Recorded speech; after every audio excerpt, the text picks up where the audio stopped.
Well, Terry, at least we're not total losers. We're just partial losers, but yet at the same time, we're winners.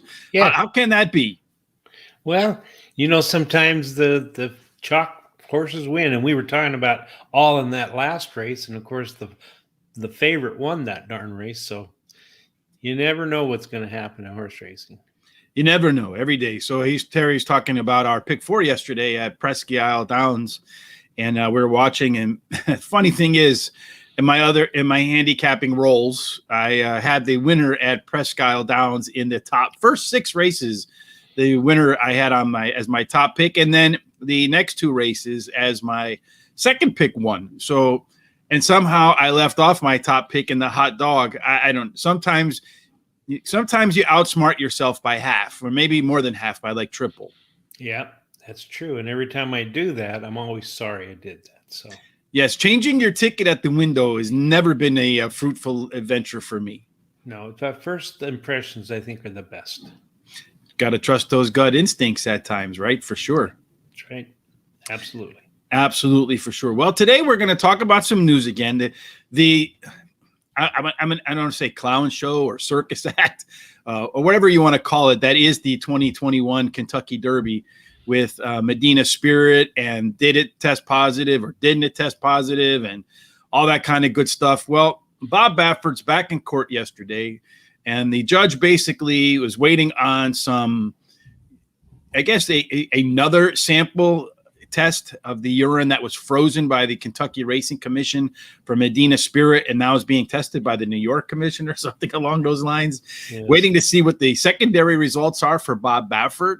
And then from there, he says, can't we get a resolution to this so I can kick it over to the Kentucky Racing Board, and then they can go ahead and make their final determination as to who won the Kentucky Derby and what's going to happen to Mr. Baffert. Yeah, it seems like people are really stalling on this, It's bad for the racing industry. And just think about all the money that's been spent on this issue. It's really outrageous. Well, I have a theory, and let's see what you guys think about my theory. Well, I agree with, he did say that they have to hold the hearing for sure, but they're still waiting for that sample of urine to come through the next so-called test result. But here's my theory, and hear this out real quick. And please oblige me. The folks at Del Mar have already said that they're going to abide by the Kentucky Horse Racing Commission's decision. So if they ban Baffert, they ban Baffert, then he's not going to be able to run at this year's Breeders' Cup, right? Yes. So because he's already said he's going to follow by. So my thinking is Baffert's trying to get to the point where he knows that his appeals and his strategy will take him past the November Breeders' Cup at Del Mar. Yeah, I think you have a good point there, a really good point. And then the Sunday after the Breeders' Cup is over, Baffert's going to come out and say, this has gone on long enough. I'm going to take my medicine now. Either that, or he's going to retire from horse racing and move into some sort of consulting role for the business, because he's going to be suspended for, I think, at least a year by Kentucky, which means that he's going to be suspended by a year in California, which means New York is going to spend it for a year, which means basically he's going to lose his entire barn. Yes. His career is going to be over. I think he knows that. Yeah. And not necessarily over, but definitely a big kick in the shin, maybe a little higher up on the body. But that's my theory. They're just trying to drag it out, get to this year's Breeders' Cup, get through the Breeders' Cup, and then put an end to this show. Yeah, I think you have a good point. It makes a lot of sense to me. So, well, let me know what you folks think. If you agree with that strategy, if you think that's what they're up to, go ahead and fire us off an email at gtsrichb@gmail.com, or hit us up on Twitter at Horse Racing. It's just Racing Radar, as you can see on the screen below, or on Facebook at Racing Radar, because that's exactly what's going to do. Yes, I agree with you, Tom. He's going to use the Breeders' Cup as his swan song. He's just trying to do everything he can do to delay the process to make it sure that he can race that day. Or maybe they'll come to some kind of backdoor agreement as this drags on, that he'll accept his punishment the Sunday after the Breeders' Cup races are over. I think that's exactly what's going to happen for sure. So another category that just seems to be flying in the face of reality, and that's, we keep hearing horse racing's dead. Horse racing's dead. We need historical horse racing. We need to have all of these other things to make horse racing survive. And yet, what do I read? Oh, wrong one. Wrong button. What do I read? Kentucky Downs is raising their purses. Now, this comes on the heels of yesterday, Terry, that we talked about Santa Anita raising its purses. How in the world can horse racing be dead, dying on the vine if track after track, state after state is raising their purses? Well, I think when they say it's dead on the vine, it's a lot of different news sources, and that they really don't know what they're talking about, or they're being pushed that way because of some of the people that want the horse racing to end. So, and I'll tell you, I really love Kentucky Downs. You can really get some good prices there. I've always wanted to go there, and I love how large the purses are there for non-stakes races. It's really good for owners and trainers and jockeys, that sort of thing. So it's something they've done for a long time. I think it's really great. I feel like some dude owned a farmland there, and he didn't know what to do with it, so he just turned it into a horse racing track. That's what it kind of reminds me of, to be honest with you. Like some of these tracks over in Europe that just middle of nothing, just these grass and up a hill, down a hill, half a left turn, and then a little quarter turn to the right, and then run home, going like this, and then uphill. To me, that's kind of what it reminds me of. Yeah. But, I do like it too, but I have to say Kentucky Downs is one of my least favorite to handicap, because those pools do attract so many good horses that any one of them can win. And most of the times the ones I haven't picked are the ones that win. I'm in the same boat. It's really hard to handicap, but when I do hit it, I hit it pretty nice big. Yeah. Well, that's the thing, right? Is when you get big fields with a lot of money in them, you can find a lot of pools, big, deep pools, and those deep pools tend to mean nice payouts for the horse players. So that part of the Kentucky Downs experience, I 100% appreciate. It's the trying to figure out which one of those horses it's going to be. But Terry, you did figure out yesterday with your race, with your pick of the day, which horse it was going to be at Presque Isle Downs, right? That's where it was. So tell us a little bit about your best bet of the day yesterday. Okay, well, it was my second one in a row of winning. I'd won on Sunday with my best bet of the day, and then He's on fire. Yeah, yesterday was the first race at Presque Isle Downs, and I liked the number 5, Let Peace Prevail. He won and paid $9.80, $4.40, and $2.40. And then number 6, my second choice, ran third, paid $2.20 on my third pick. Cuz ran second. Paid $2.80 and $2.20. So the exacta for $1 paid $15.30. And how else can you turn $1 into $15.30 in a minute and a half, Terry? Absolutely. And the try paid $17.90. And the way I bet, I would take my first pick on top with the other 2 second for $10 each. That would have given me back $153. So. Okay, perfect day in that respect. So that was a winner. Yep. So now I'm going to go for a hat trick, third one in a row. All right. So let me pull it up, Terry, before you get ahead of me. Okay. Let's go for the third win in a row. Terry is the Wayne Gretzky of horse racing, and he's going to pick another winner here today for us. Let's hope. All right, Terry. So I'm blowing this up so people can read. Let's see if I can find it. There's too many other things in here. There it is. Terry's pick of the day. Yep. Fire away, my friend. All right. Colonial Downs, it's the race 5, and I like the number 1, Bygone Days. Ran a good second on her first race after taking a 10-month break. The distance should not present any problems, as she's finished in the money at this distance 80% of the time and win 20% of those starts. And then number 9, Cold Hearted, has the highest last race speeding. It's race speed in the race, and she is a very deep closer who will be coming at the end. And then number 7, Dream of Daisies, drops in class today and stretches out to 1 1/16, which may help her. So anyway, that's how I see it today. That's how you see it today. Going for the hat trick on trifectas with Mr. Terry on Tuesday. Yes, I think Dreaming of Daisies, yesterday sticking with the hippies theme. There's the one for you. There's your hippie theme horse of the day. Well, so maybe that's the one that's going to come home. Yeah, so my mom's name was Daisy. So So anytime, I'm like you, anytime there's something like that, I kind of lean towards that horse. But play into themes. I love it, Terry. Well, whatever it takes to find a winner, right? I'll take a winner however I circle that one on my past performances. If it ends up in the winner circle, I go back and look at it, and sometimes, I got kind of lucky on that one, but or some great handicapping. It depends on how I feel that day. All right, Terry. Go ahead. Well, I was going to go on and say, if you play our pick 4 today, this allows you to use it for a pick 5. So yes, I know you like to do that strategy to help everybody out too. I do. So that way you can go right from the pick 4 to the pick 5, because Terry kind of spoiled it a little bit here. We're going to do our pick 4s for Colonial Downs today, our hot dog and our prime rib. Yesterday, as Terry mentioned already at the start of the show, and as I alluded to, we were winners on our prime rib pick 4s because we did hit the pick 4. Was a little bit chalky across the board, but we're actually losers because we spent more money than we brought in. But it's better to be a partial loser than a total loser, I think, right? Yeah, I do too, yeah. At least if you're a partial loser, you still have some friends and you're not isolated. All right, so let's take a look at the hot dog pick 4. Terry, you'll kick it off at Colonial Downs. We both have $18 tickets. We both went 2x2 by 3x3. We just changed the races that we went 2x2 and 3x3. And so fire away and tell us what you like and why you like it. All right. Well, in the first leg, the 6th race, I like number 5, Fed Up, Fired Up. Really excels at a mile on the turf. She has finished in the money at a mile, winning 23% of those races. And on the turf, her record is 8 wins out of 35 starts. Then I like number 4, Something Magical.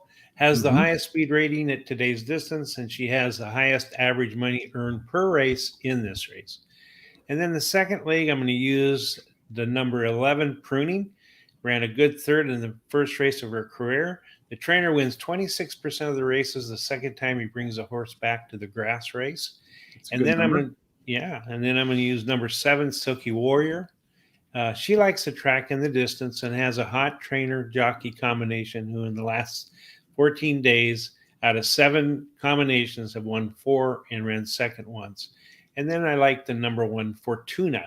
Has the highest last race speed rating and drops in class today. She has the best turf speed among today's starters. Then in the third leg, race number 7. Yes.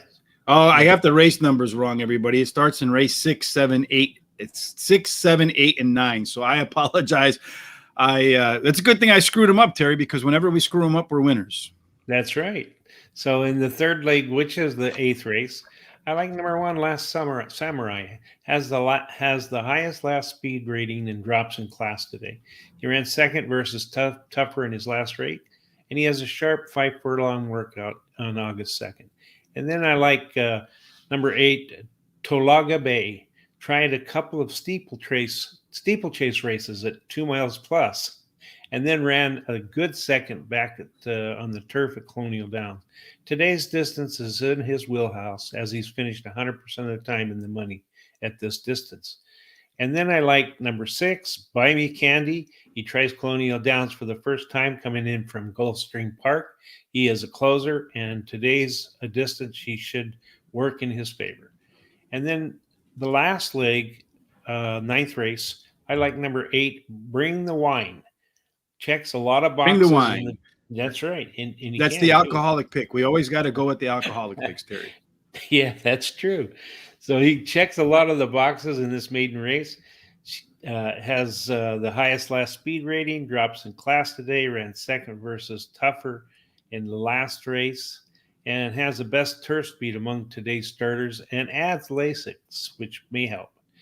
And number 6, I like number 6, Still Doing Time, ran second versus Tougher on the dirt in his last race and now tries turf for the first time. Drops in class today, and the Dam has 4 winners from 6 starters, and one of those was a turf winner.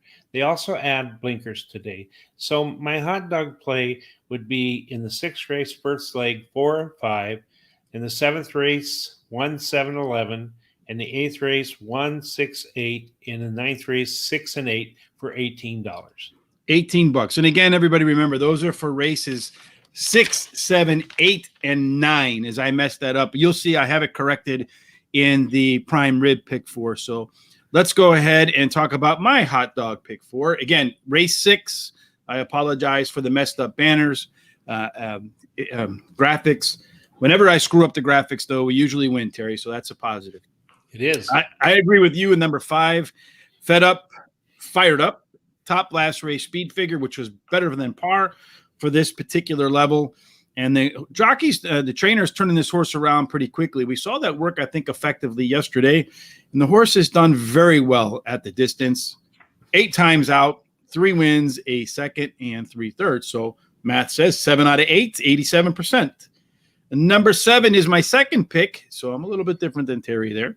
It's All About Kitten. Again, another horse that ran a speed figure above par for this level. Has the top jockey in the today's meet at Colonial Downs, and 3 consecutive speed figure increases followed by a bullet workout. That tells me that this is a horse, number 7, All About Kitten, in race 6, to reiterate, that should be ready to fire. In race number 7, my top pick is actually number 7, Silky Warrior. Again, taking that last race speed figure better than par for this level angle. It's a horse that will be coming on very strong at the end of the race. But you should see that the horse would be better in its second start off a break. So maybe gets a little bit sharper break today than it did in the last race. I agree with Terry on Fortuna as well. You have a horse that ran the top last race speed figure and is dropping in class combined with the top pedigree. So I think those are 3 very powerful, I would say, angles or different handicapping things that I look at. The pedigree, how it fared compared to the rest of the field last time out, and now it's coming down in class. In race number 7, I agree with Terry. There's 3 horses, but we only agree on one of our 3. I like number 5, Quid, as my first pick. One last out at Colonial Downs, was the second race off a layoff. So classic third race off third race after a break angle here. Number 1, Last Samurai, is my second choice. It's another one that ran the top last race speed figure and is following it up with a drop in class. So if you can run the same race this time against a less competitive field, probably is going to be your winner. Training very well since the last race. He's put in 17 furlongs of work in the last month since his last race, and every single one of them has been a very good workout. And then last one, I agree with Terry on Buy Me Some Candy. Don't we all want candy? Dropping in class from $102,000 purse to the last race to $60,000 purse in this race, and also one that scores very high on the pedigree meter. And I'm wrapping it up in race number 9. Again, the numbers here are wrong. Race number 9, I am starting with number 8. Bring the wine. Yes, indeed. The drinker's pick here. Again, playing that last race speed figure over a par angle here again, dropping in class as well. So, and then you're adding Lasix on top of that. 3 very strong reasons why I think Bring the Wine might actually get the job done, and I think is the most competitive race in the field, though Terry, I think, disagrees on that. Number 6 is Still Doing Time. That's what happens when you bring too much wine. It's a horse that's had 3 consecutive speed figure increases. And then you look at it, it is a slightly better last time out. In addition to a better speed figure, also ran a slightly better final time at 5 furlongs. So showing improvement both in terms of speed figures and in actual times. Hopefully this time out can get the job done. And then number 1 is Hit a Homer Honey. It's the top jockey and trainer combo in here. Top turf pedigree for the field, and also getting first-time licensed. And just a quick kind of note on race number 9 here. Usually with these maiden races, I break them up into 2 schools. One is all of the horses that have run before, and all of the first-time starters. There are a couple first-time starters I like in here. I have them in my prime rib pick 4, but I just feel like there's a slight advantage for the horses that have run already. So that's why I have them on top. But I wouldn't be surprised if one of the 2 first-time starters actually takes this race, Terry. It wouldn't shock me at all because it is wide open. So now, Terry, we're going to move on to the prime rib pick 4. This is where we spend Terry-type money. The hot dog is Rich-type budget. The prime rib is Terry budget. And I got the race numbers here correct. So I'm going to go back while Terry's going through his picks. I'm going to correct the hot dog pick 4 numbers, and then we'll bring that back up at the end so that everybody can see the right race numbers. All right, Terry, prime rib pick 4. You got a lot of color just like I do, my friend. I do. Yes, I absolutely do. But I still spent less money than you, like always. Yeah, you always do, at least a few dollars less. I always try to maximize what I do here. So anyway, in that first leg, the 6th race, I have added to the 4 and 5, the 7 and the 8. The 7 is all about Catherine. She has finished 60% of the time the money in her career, winning 30% of those races. And jockey Paco Lopez has won 3 out of his last 9 mounts. And Mary Epler is hot right now. She has 5 mounts so far, 2 wins in 2 seconds. And then number 8, Classical Magic. Just missed at a mile on the turf at Colonial Downs, running 3rd. She was the beaten favorite last race, but the trainer wins 23% of the races when bringing back a beaten favorite. In the 7th race, I'm just going to stick with the same horses, the 1, 7, 11. And then in the 8th race, I'm going to add the 11 and the 5. So the 11, English Tavern, he ran 3rd in his last 2 races at a mile. Notice Terry picks all the ones that have drinking names. That's true. That's very true. So, and now he ran 3rd in his last 2 races, a mile 16th, and now stretches out to a mile and an 1/8, which should benefit him. He also switches to a hot jockey who has a good record in the last 7 days. Out of 8 mounts, he's won 2, ran 2nd twice, and a 3rd once. And then I like the same one that Rich liked, number 5, Quid. He closed to win in his last race at Colonial Downs. The trainer has won 2 races and 1 second in his last 3 races. And then in the 9th, the last leg, I want to add the 1 Hit a Homer Honey. Paco Lopez gets the mounts, and the horse drops in class today. The breeding suggests she would like the grass, and the dam has 6 winners from 9 starters, and 4 of those were turf. And then number 7, Debbie's Treasure, moves to the turf, and the dam has 2 winners from 3 starters and 1 turf winner. She was well bet in her first race and may improve with LASIK adding. And another thing is that one of my daughter's names is Debbie, so that's another reason. Yep. You gotta take the family names, man. You gotta trust in the family name. Yep, that's right. So anyway, my play would then be for this 4, 5, 7, 8 in the first leg, 1, 7, 11 in the second race, 1, 5, 6, 8, 11 with the 1, 6, 7, 8, and that comes to $100. $100? You had 96 on your. Oh, I'm sorry, 96. Yeah. All right. So I don't know. I'm trusting your math, Terry. Don't make me go back with the red marker and send it back to you like first grade, second grade. It's $90. I was working on 96 now. You're gonna confuse 96. me. Yeah, I was working on another one for tomorrow, which is 100. So I get it. All right. So for me in race number 6, I do have the correct race numbers here this time. So Terry might be messing up the dollar amounts, and I'm messing up the graphics. I don't know which is worse, if at all. Number 1, Glovana, I added in the 6th race, 1 for 1 at Colonial Downs, and gets to ride the high win rate rail, which is clocking in at 22% to the winner's circle. That's all alone a good angle. In race number 7, I'm adding the 11, Pruini. It could benefit from an outside post. Last time, it's a closer. Last time out ran from the 2 spot in the debut, was bet at $1.80 to 1, so it was pretty well. Took in some good money. And then when you look at it, the horse has the tied for the top pedigree for the distance and the surface. And number 4 is a horse that I have on my own here, is Flanagan's Cove. It's another one of my favorite last race speed figure, better than par. So if the horse can just run a similar race that it ran last time out, it has a very good chance to be competitive in this spot. And when you look at what the horse did, last time out was its 3-year-old debut, and had a massive improvement from its last race as a 2-year-old.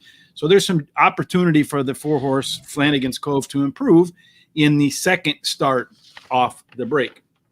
In my 3rd leg, I kept the same numbers, the 1, the 5, and the 6. Excuse me for 1 second, folks.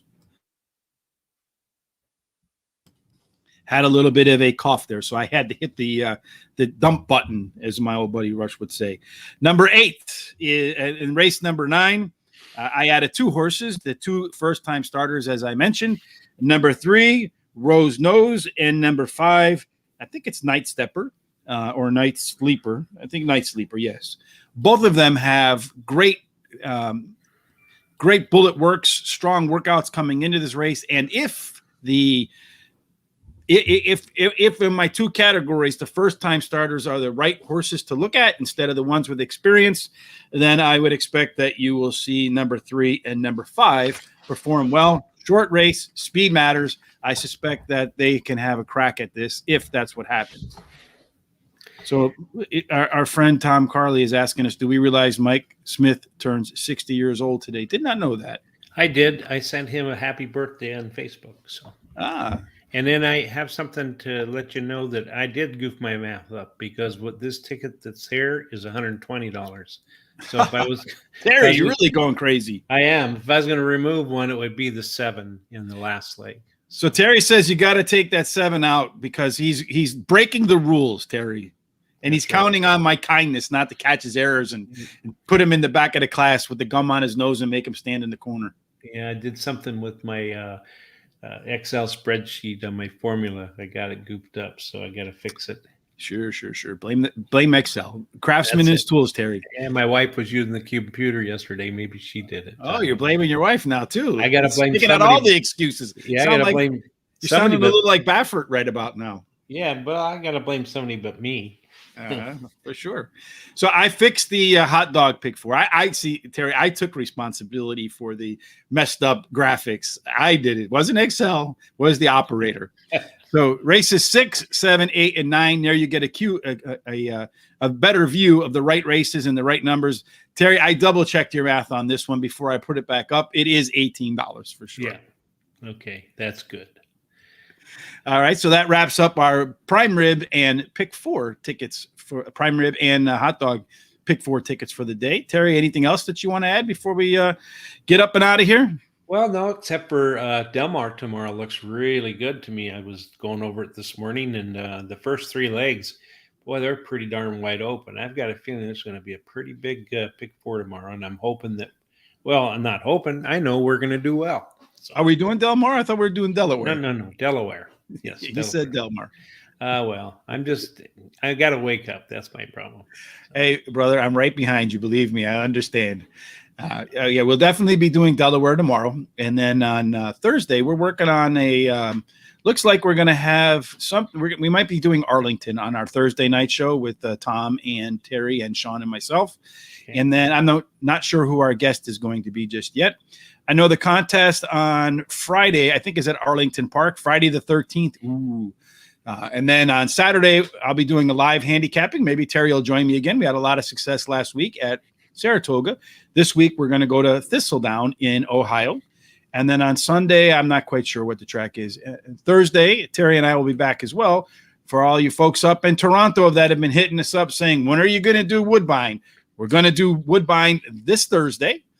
So hopefully we'll be able to find some Canadian pick 4s. I don't know what the conversion rate is, but hopefully it's a big winner for us, Terry. Well, and they have what's called a 20-cent pick 4, so you can play it as low as 20 cents if you want. So. Well, Terry and I were thinking about maybe doing something a little bit different. Since it's only 20 cents, we were thinking about maybe taking it out to a pick 5 maybe. But I think what we'll do instead is we'll just let Terry give us his best bet of the day in the race before the pick 4. Stick to our normal script, and then you can use Terry's picks. And maybe I'll let you know what I like as well in the race before. It won't be an official like Terry like best bet of the day, but maybe we'll be in agreement there as well. Okay, sounds good. All right, Terry, till we meet again in 23 hours and 30 minutes. Certainly, we hope that everybody has good luck at the races, and we will see you in J. Marco's Winner's Circle.